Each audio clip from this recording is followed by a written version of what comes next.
It's time for the Margin Matters Minute with Money Man Jason Brown. All right, welcome back everybody. Jason Brown with Margin Matters. Today we are going to talk about how to recession-proof your finances. This is obviously a very hot button topic right now with all of us going through the pandemic and a lot of people losing their jobs, having to claim unemployment insurance, stuff like that. It's a very interesting and uncertain and crazy time in our country and in our economy. But people, I don't know if it's necessarily a recession. So more accurately, we'll call it an economic downturn. So I've been doing a lot of research. People have been asking me a lot of questions, as you might imagine. Hey, what do I do? How do I recession-proof my finances? What should I, should I do something different with my budget? And I said, okay, so I put together a list of very simplistic things that we should all be doing, pandemic or not, recession or not, downfall or not. This list is for always. We should be doing all of these all of the time. So let's take a look at the list I've come up with. First, we're going to say, first we have cut back, right? So look at your expenses. What can you cut back on? What don't you need? It's really difficult sometimes to identify your needs versus your wants, but that's what you need to kind of do. Just pull up your online account, review your last month or so.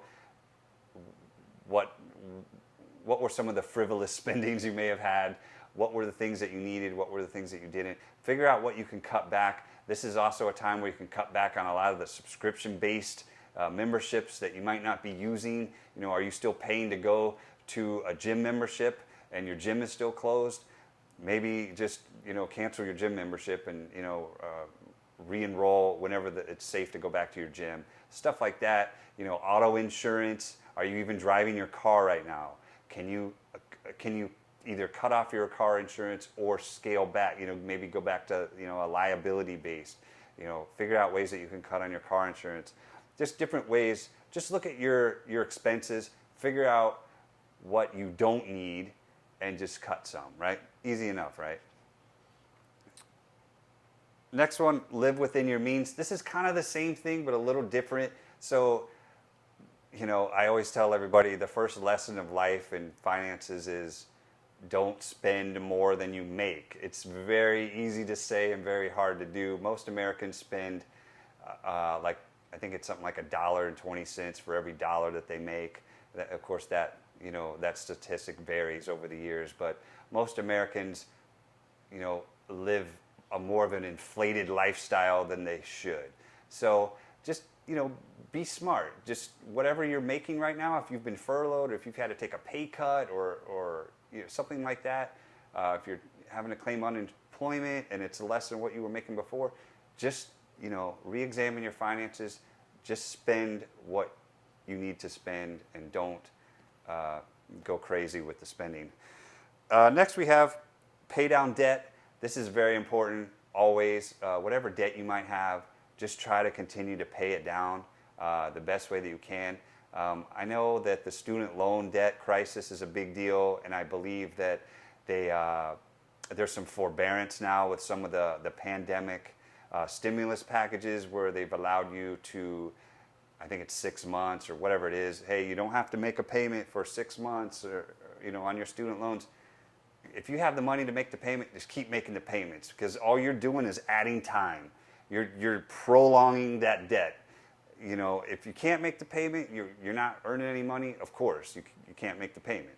But if you still have a job, if you're still claiming some unemployment, you have money, keep paying down your debt, because all you're doing is prolonging the life of that debt, and you're just going to be in debt longer. So any type of debt that you can pay down now, do it, especially credit card debt, because that is extremely high interest rates right now. So pay those down if you can.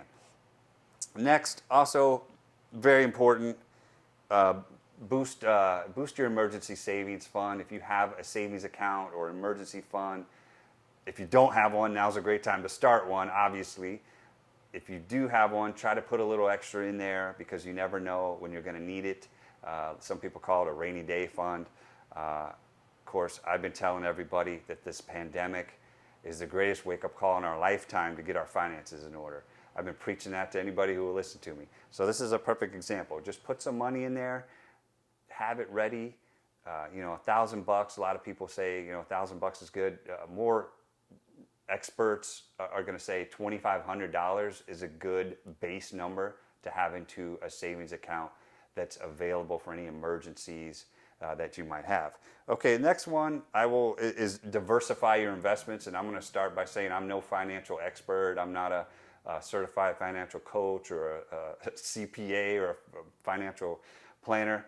I'm just a guy who tries to do right by my finances. So this is just pretty simplistic, though. You don't want to put all your eggs in one basket, right? Don't if you're investing in stocks, don't put it all in one stock. Don't put it all in one company. Just try to spread it out. It's a pretty simplistic suggestion, right? So at my company that I work with, they're an employee-owned company, so I have the opportunity to invest in company stock. But I don't put all of it into the company stock. I actually spread it out. I have a 401k, put some in that, put some in the company stock, put some. I went to Charles Schwab and opened another IRA. I just spread it all out. It's probably a safer bet. You just don't want to put all your money into one area because that could be problematic. Next one. This one's a little maybe counterintuitive or maybe a little off the norm of the previous list here, is to continue your education, further your education. Because why? You might lose your job, you might get laid off, you might get furloughed. What can you do to prepare yourself to get a better job or to earn more money or to get a raise or to get a promotion? Continue your education. Find online, there's a lot of free online classes you can take right now. I know here where I am in Georgia, University of Georgia, they're offering dozens of free online programs right now because of the pandemic. So I've signed up for one, learning how to do WordPress and websites. So that's one that I'm doing. I don't know how much those would normally cost, but those are a tremendous value if you have an opportunity to do that. A lot of local colleges have continuing and professional education programs you can take. Those are helpful. Anything you can do, even your employer might offer work-based training that they would pay for. Take advantage of any opportunity like that to just give yourself upward mobility, to boost your resume, just in case anything happens with your job. And now your skills are sharpened and you're more prepared for the next job. So these are some of the suggestions that I come up with. This is Jason Brown saying, if you like what I'm talking about with personal finances, check out my book, Margin Matters, How to Live on a Simple Budget and Crush Debt Forever. It's available on Amazon. I hope you like it. And also, I would like to say, check out my website, yourmarginmatters.com, for more information. Blogs, videos are all there. And also, if you'd like to support my videos, please take the advice of Little Money Man when he says, "This guy." So thanks so much for watching. We'll see you next time. And this is Jason Brown saying, remember, it's not the amount of money you make, but the margin that matters the most. We'll see you next time.